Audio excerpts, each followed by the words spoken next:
அங்கு இருக்கிறவர்கள் மாண்புமிகுகள் என்று நான் சொல்வதற்கு அதில் எத்தனை பேர் தகுதியானவர்கள்?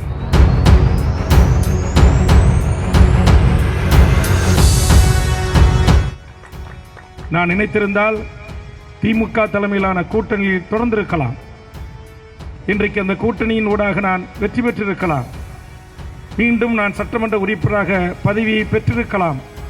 பெற்று நான் யாரோடு அரசியல் செய்வது? யாரோடு அரசியல் செய்வது? அங்கு இருக்கிறவர்கள் மாண்புமிகுகள் என்று நான் சொல்வதற்கு அதில் எத்தனை பேர் தகுதியானவர்கள்? தமிழீழ தேசிய தலைவரை மேதகு என்று சொன்ன என் வாய் தனிமனித ஒழுக்கம் இல்லாதவர்கள். நான் விமர்சிக்க விரும்பவில்லை இந்த மேடையில் இன்று.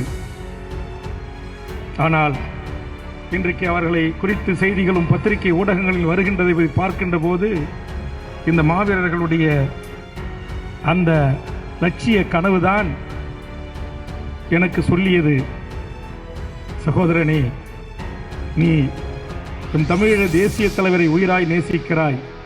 தோழர் தமிழரசன் அவர்களை தமிழ்நாடு விடுதலைக்கு போராடிய தலைவனை மானசீக தலைவனாக ஏற்றுக்கொண்டிருக்கிறாய்.